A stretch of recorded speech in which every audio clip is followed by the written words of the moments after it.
Hello aspirants. आज एक बहुत ही सीरियस टॉपिक पे बात करने आए हैं। एसएससी की एक गलती की वजह से हजारों युवाओं के सपने टूटने के कगार पे आ गए हैं। जिनका भी सपना था कि एसएससी सीजीएल के थ्रू इंस्पेक्टर बनेंगे और ऑफिसर बनेंगे, वो एज क्राइटेरिया की वजह से फंस गए हैं। और हजारों युवा ऐसे हैं जो इस चक्कर में झेल रहे हैं और परेशान हैं, जिनकी सालों की मेहनत आज बर्बाद होने के कगार पे है।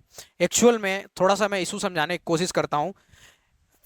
एसएससी ने नोटिफिकेशन जारी किया, ठीक है, और उसमें डेट का एक इशू हो गया। जो डेट एक्सपेक्टेड थी कि ये डेट से एज क्राइटेरिया लिया जाएगा, वो एज क्राइटेरिया नहीं लिया गया और बहुत ही अनएक्सपेक्टेड सा चीज किया गया, जिससे बच्चे मेहनत कर रहे थे एक्सपेक्टेशन से, पर वो एक्चुअल में चीज हुई नहीं। एसएससी ना इस बार ना हद कर दी है। एसएससी की गलतियां जितनी हैं गिना दी जाए तो कम है, ठीक है। तो अगर बात करें एक्चुअल में गलती क्या की है एसएससी ने, तो एसएससी ने क्या गलती की है।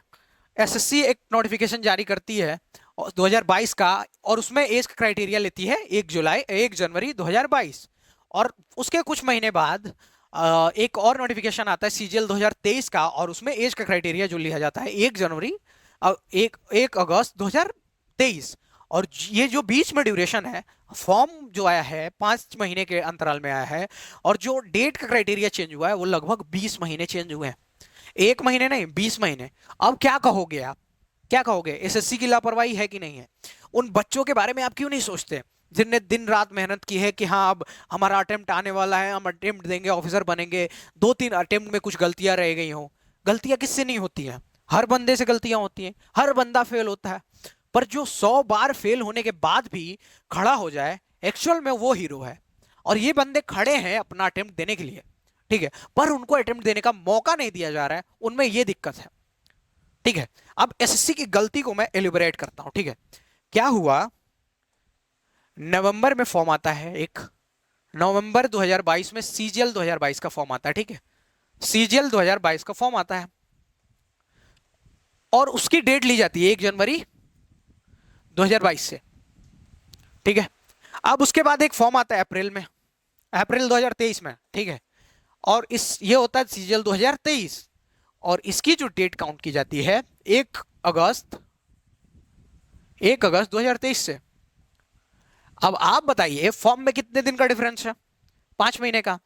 स्टूडेंट को क्या लगेगा कि पहले जो डेट ली गई थी 1 जनवरी 2022 से ली गई थी, तो अब मैक्स टू मैक्स क्या किया जाएगा, 1 जनवरी 2023।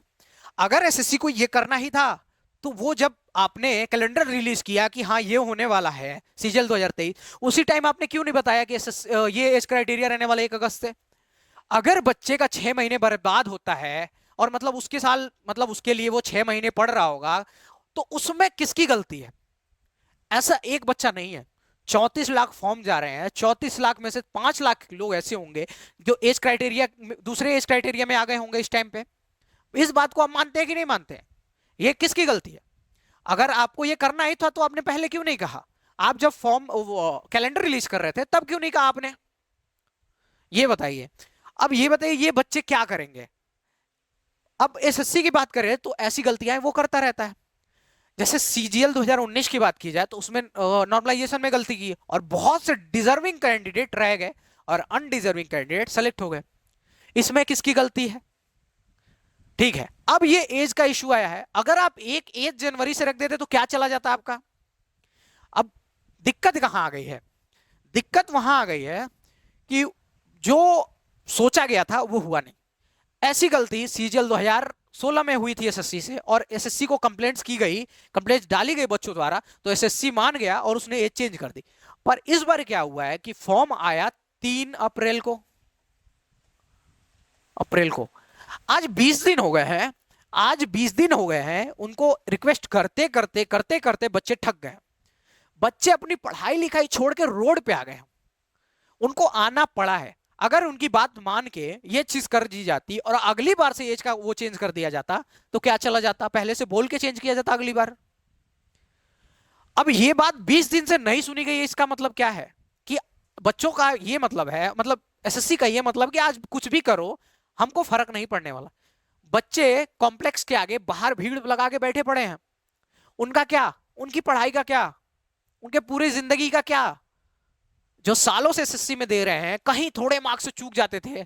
पर्सनली मैं 5-6 लोग को जानता हूं जो एज क्राइटेरिया के ओवर हो चुके हैं, थोड़े थोड़े मार्क्स से चूके हैं। उनका क्या क्या सोचा है आपने? उनके लिए क्या किया गया है? हम लोग अब क्या कर रहे हैं कि हम भी अब आएंगे रोड पे, अहिंसात्मक रूप से उनके लिए रोड पे आएंगे, सारे एजुकेटर्स मिलके। अब एजुकेटर्स को क्या करना है कि जो भी आपस में उनका चल रहा है, जैसे झगड़ा है उनका जो भी है, कोई खरीद रहा है, कोई गिफ्ट कर रहा है, कोई आपस में लड़ रहे हैं, कोई मैम है वो भी लड़ रही है, इन सब चीजों को छोड़ के आपको बच्चों के लिए आगे आना चाहिए। क्यों? क्योंकि बच्चों से ही आप बने हो, ठीक है?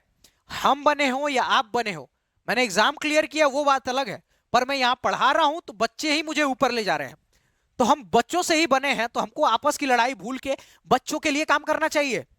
आप पर्सनल गाइडेंस डाल के बच्चों के सामने आइए, उनको बोलिए कि जो भी कर रहे हैं वो अहिंसात्मक रूप से होना चाहिए, ठीक है? उनका नेतृत्व करिए, ठीक है? नेतृत्व के बिना वो ये जंग जीत नहीं पाएंगे, ठीक है? तो ये बात समझने की कोशिश कीजिए। हम 20 दिन से लगातार ट्विटर पर ट्रेंड करा रहे हैं, मैसेजेस कर रहे हैं एसएससी को, बहुत सारी रिक्वेस्ट की जा रही हैं, पर उधर से कोई रिप्लाई नहीं आ रहा है। यहां तक कि बच्चे मैदान में बैठ गए हैं, फिर भी कोई रिप्लाई नहीं है, ठीक है? एसएससी इस बात को इग्नोर कर रही है एक्चुअल में, ठीक है? अब हमें क्या करना है, ठीक है? हमें क्या करना है, जो लोग वहां हैं वो पहुंचे भाई, अहिंसात्मक आंदोलन करे या धरना दे अपना, ठीक है? रिक्वेस्ट करें, हाथ पैर जोड़े, ठीक है? मैं पर्सनली एसएससी से रिक्वेस्ट करता हूं, आज तक सही में मैंने ये चैनल चला रहा हूं, पर कभी भी लाइक सब्सक्राइब किया किसी चीज के लिए कोई बहुत ज्यादा रिक्वेस्ट नहीं किया, बोल दिया कि कर दो, ठीक है? इससे ज्यादा नहीं किया। पर आज जब बच्चों की बात आई है तो मैं एसएससी से रिक्वेस्ट करता हूं, प्लीज वो क्राइटेरिया चेंज कर दीजिए, प्लीज चेंज कर दीजिए। अगर आप मान लीजिए 22 साल के 20 साल के, पर आप ये सोच रहे हैं कि इसमें हमारा क्या नुकसान है, हम नहीं करेंगे, तो इसमें आपकी बहुत बड़ी गलती है, ठीक है?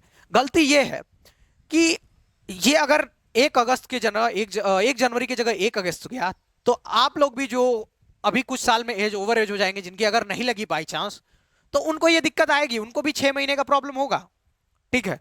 या तो एसएससी बोल के कर दे अभी, या तो ये दिक्कत आने वाली है सबको।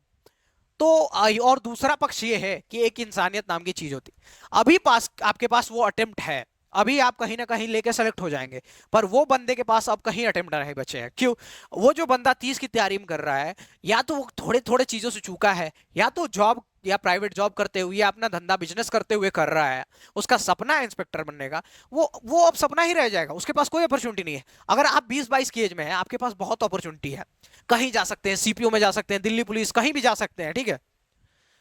तो आपको उनको सपोर्ट करना है कि इंसानियत के नाते, ठीक है?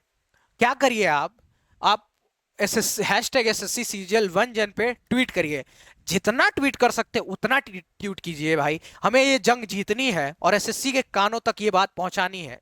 और एसएससी को भी मैं कहना चाहूंगा, आपको ना यूथ की पावर भूलनी नहीं चाहिए, ठीक है? आपके पास, आपको पता होना चाहिए कि पूरे भारत को चलाने का पावर यूथ को है, यूथ ही आगे इसे ले जाएगा, ठीक है? इस डेवलपिंग कंट्री को ना डेवलप्ड कंट्री यूथ ही बनाएगा। वो कहते हैं ना कि तलवारों के साए से इतिहास हमारा पलता है, जिस ओर जवानी चलती है उस ओर जमाना चलता है, ठीक है? बात आप याद रखिए एसएससी, और मैं सभी लोगों से अपील करूंगा कि आप अहिंसात्मक धरना दे, कहीं भी अहिंसा का सहारा ना ले, कुछ भी हो, हम अहिंसा के आगे से ही अहिंसा के रास्ते से ही जीत सकते हैं। आप जानते हैं ना, अहिंसा परमो धर्म, अहिंसा ही सबसे बड़ा धर्म है। तो आप अहिंसा करते रहिए, अपने लालच में या अपने जॉब के चक्कर में किसी का भी कोई नुकसान मत करिए। और मैं सभी एजुकेटर से अपील करता हूं कि फिर से आइए सामने, हमारे ट्विटर कैंपेन को 20 दिन हो गए पर कोई नहीं सुन रहा है, फॉर्म में 10 दिन बचे हैं मात्र। बच्चों के भविष्य के बारे में सोचिए, प्लीज सोचिए, ठीक है? और उनके लिए कुछ करिए। अभी हमारे पास अगर 5 दिन के अंदर हम ये चीज कैंपेन सफल बना लेते हैं और एसएससी की तरफ से कोई आ जाता है नोटिफिकेशन कि हाँ ये चीज है और हमने चेंज कर दी है, तो ये हमारे लिए बहुत बड़ी जीत होगी। और जो जो बच्चे फॉर्म भर पाएंगे ओवर एज होने के बाद भी, उनकी बहुत सारी दुआएं हमें मिलेंगी, ठीक है? जो बहुत ही कीमती हैं दुआएं, ठीक है? तो प्लीज, हम बच्चों से ही हैं, बच्चों के लिए आखिरी बार आप कुछ जरूर कीजिए, ठीक है? Thank you so much. इस वीडियो में इतना ही।